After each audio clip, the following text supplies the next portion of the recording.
Well, hi everyone. Under the circumstances with COVID-19, I hope you're all doing well. Anyway, this little video is not just because you're trapped inside or under lockdown with COVID. It could apply to any time you have when you've got time on your hands, you know, perhaps a little bit of illness at home, not working at the weekend, inclement weather, blah blah blah. Anyway, basically what this video is about is looking at your garden, or as you Americans say, yard. So being as I'm a Brit, we'll call it garden, okay, but you know what I mean. So it's your yard for you Americans. Now, to me, every garden, locked, whatever, yard, sorry I'm getting confused here, should have tinkling water, sparkling water, movement of water, whether it just be one of these little wall mounted things with a teeny pump which just circulates water through one of these mark things, you know, that sort of type of thing you get at garden centres and some of the big stores, or you know, to quite a big pond, a dew pond or something like that, or just a koi pond, a carp pond, that's great, or a wildlife pond, whatever. So what I'm going to do with this video is just run through with you the types of pond which might be suitable for you. Several. Do you want fancy fish? Do you want a wildlife pond? Are you surrounded by trees? Are you right out in the open? Do you get severe frosts? Are you in the tropics and your water boils? So basically what I'm going to do is run through all of this with you in this video, okay? I hope you find this useful, and perhaps at a later date I might do a couple of videos on construction, one with liner construction and one with a concrete or block construction, okay? Hope you enjoy this video. Okay, I'm just going to have a tea now.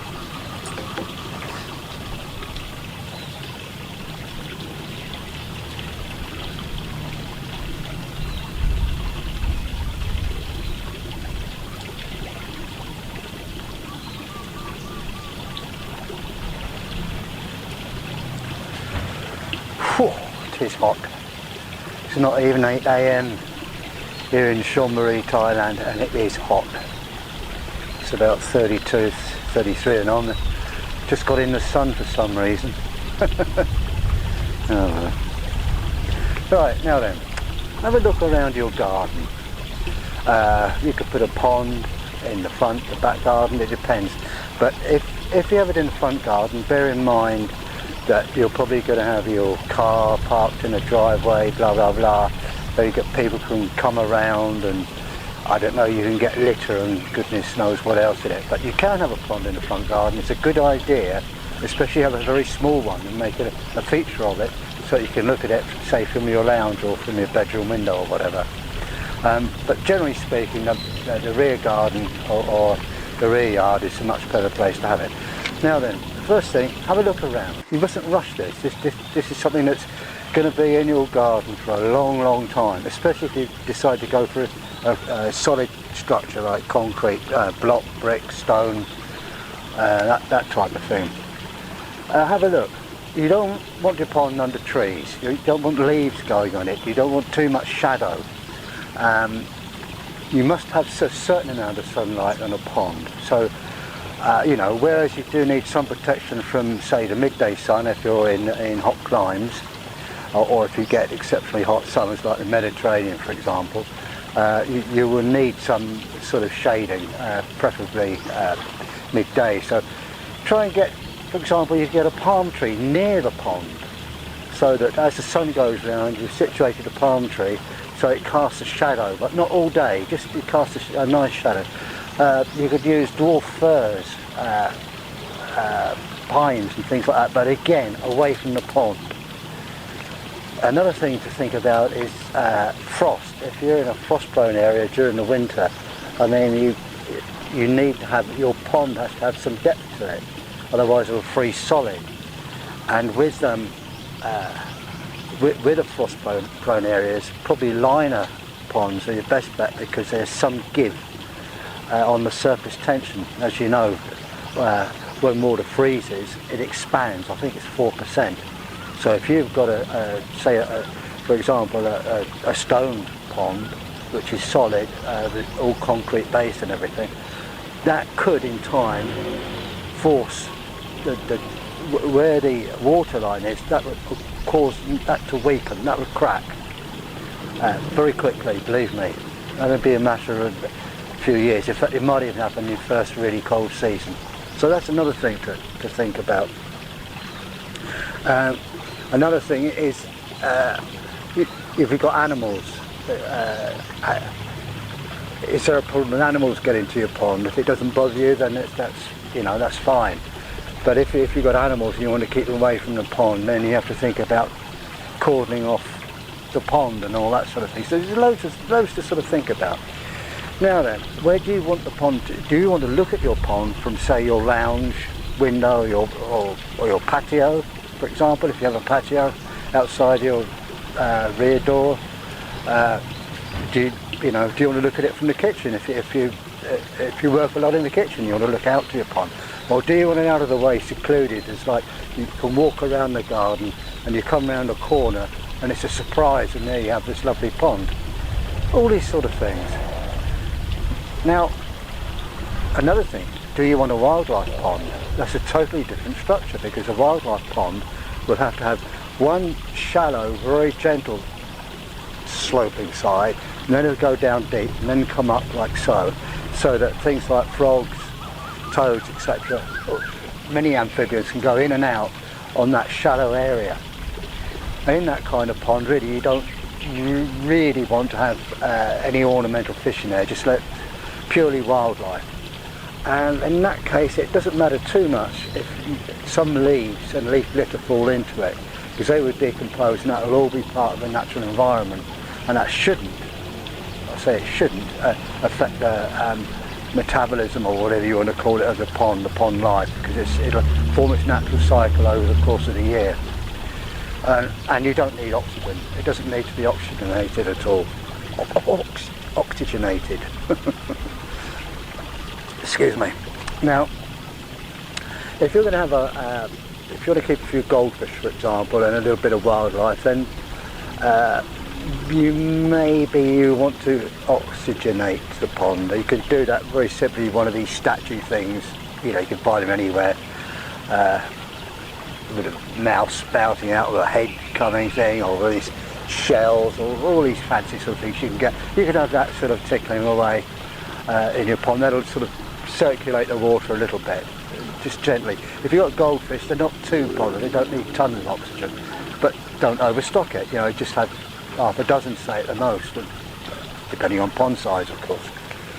And now, having a pump in your pond, or lighting going to your pond, you need electricity. You must think about an electrical supply. Now, unless you're a competent electrician yourself, you need to get somebody else to install the electrics. You need armoured cable, you need switches, trip switches. It's a whole different ball game. So you must think about that, and you have to think about the cost of it. I mean, the running cost, the cost of electricity is zilch, nil. It's nothing to worry about at all. But you must connect your electrics with a proper breaker. I can't emphasise that enough. And you must get not necessarily a qualified electrician, because anybody can get a piece of paper, or you can be qualified and be, useless. If you know somebody you can rely on, friend, relative, a neighbour, whatever, other than getting somebody professional in, then do that. That's the way to go. Somebody who's reliable and knows what they're doing. I can't emphasise that enough. As you know, water and electricity do not mix, folks. Now the other thing, now we're going a little bit different now. We're going to koi ponds. Now, then, strictly speaking, they're not called koi carp, because I think koi is the name, or used to be the name, for carp. It's either Korean or Chinese or maybe Japanese, but from what I gather, carp the fancy carp, we call them koi. They originally came from China, and then as centuries went past, they were taken up by the Koreans, or what are now the Koreans, through the Korean peninsula, and then spread to Japan. And we all think of koi as coming from Japan, which of course many of them do. But here in Thailand, they're tuppence a ton. I can't believe how cheap they are. You can buy a really, really nice koi. I do it in inches, even though I'm a metric guy now. I've always measured koi in inches. So you can get an 8-inch, 9-inch koi, which is what, 20 centimetres, isn't it? 20 centimetres, I think. I'll check on that. And for about $4, $3, £2 or £3, nothing, cheap, and they're good quality fish. Now, with a koi pond, you need a proper filtration system, which I'm not going to cover in this video. But you can buy plastic units with all the gubbins inside, which you have to house somewhere right around your pond. Or if you're doing a solid construction, which I prefer to do for koi, then you can build them in pond or out pond. But again, that's another a completely different story, and I will do a video on that later on. And of course, if you do have a koi pond, you need a little bit of time, not too much, to look after it, because you don't want to spend all that money, especially if you're doing a rigid construction. You spend all that money and it's wrong. It must be designed properly, it must be deep enough, it must have the right pumps, blah blah blah blah, and of course 100% electrics. Now you can have liner ponds for koi. I've done them and they're great, and I've done them and I've made my own filtration system out of the plastic water tanks. You can do all of that, and air curlers. It's a totally different ball game. Sorry, I'm rambling now. And again, it's liner or rigid. Liner is so cheap. Rigid is expensive, and rigid construction, of course, is pretty permanent.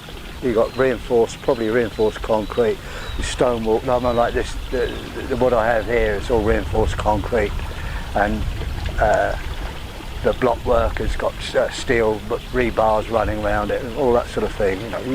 Everything must be thought out. Price-wise, it's going to be 3, 4, 5, 10 times. Depends how fancy you're going to do your concrete pond. So for cheapness, plastic pond. You get plastic liners. They usually get 5 to 10 years lifespan, something like that. They may have improved more recently. I'm a little bit out of touch, I must admit. But the best liner you can get is butyl rubber, and 30 years lifespan, no problem, a lot longer even. And of course with butyl rubber you can repair them, and you can cut them to shape and glue them. They have an adhesive for gluing and stitching great panels together, so you get huge panels of them, and glue them together with this special adhesive, and to make a vast pond, an acre if you wanted to. Be silly. That's about it really, I think, just as an introduction.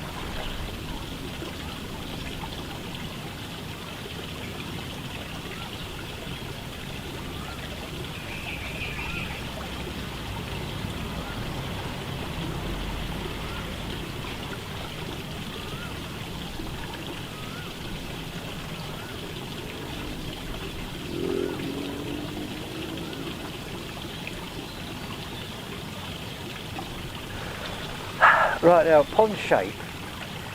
The perfect pond shape is a watermelon sliced in half through its long axis.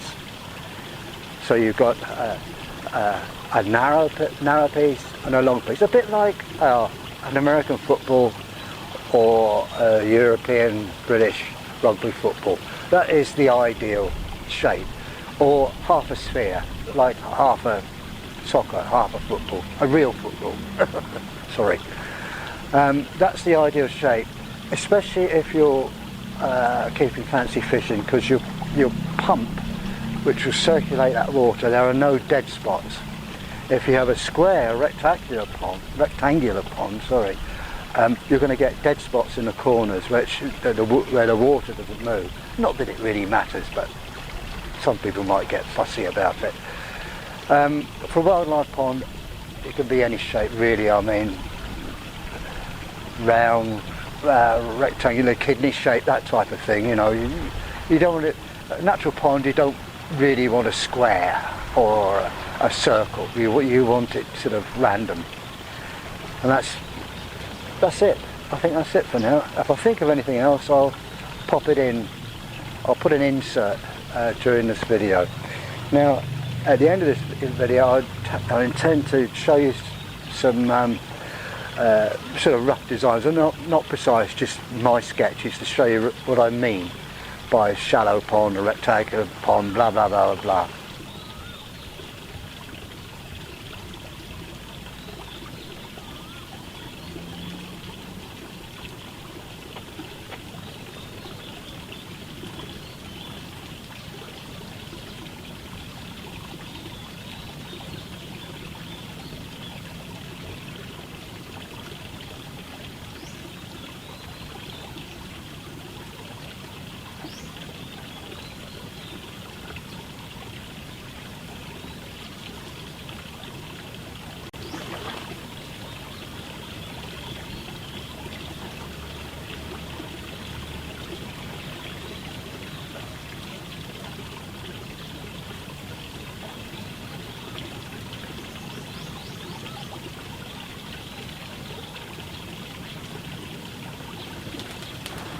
Hi guys, there's a couple of things I ought to add in actual fact.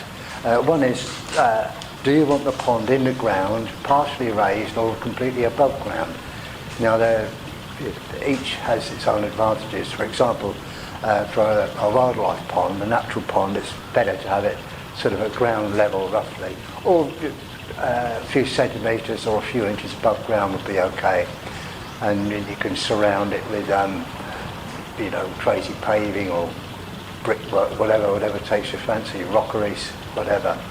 The other method, the second method, which I think is the best, especially if you're keeping koi, and the best for observation as well, I think, is half in and half out. So, say the main pond has a depth of, shall we say, 1 metre, 3 feet below the ground level, and maybe a foot to a foot and a half, which is what, 40 centimetres, 30-40 centimetres above ground. You know, that would be, in my view, the ideal sort of setup, because you've got some protection from the weather, because you have the depth underground, so you're not going to get huge temperature fluctuations, and it's ideal for viewing as well, because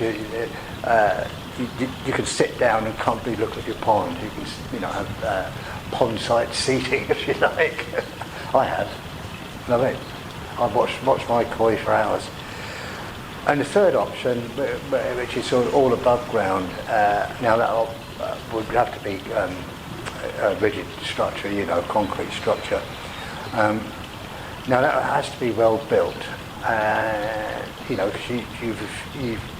that the sides of that pond have to retain the amount of water in there, and you bear in mind that a cubic metre of water weighs 1 tonne. So it's, you know, you have to sort of think about all these things. And the other problem with that type of pond, the one completely above the ground, is it is prone to sort of weather fluctuations. And it can raise and lower the temperature more rapidly than one in ground or one half and half. You know, just thought I'd mention that. And one more point, if you're using a liner, bear in mind that your liner will have folds and creases and crevices in it. Now, when you first build it, you look at that and you think, my God, what a mess. But in actual fact, once it gets covered with weed and what have you, you won't notice it, you'll get used to it. And if you don't like it, then go for a solid structure or one of these plastic pre-molded things. If you're just doing a little pond, they're fine. Okay. Well, I hope you guys find this useful. And if you want to give me any feedback, please do so. I'd love to hear from you. Okay? Thanks a lot. Bye for now.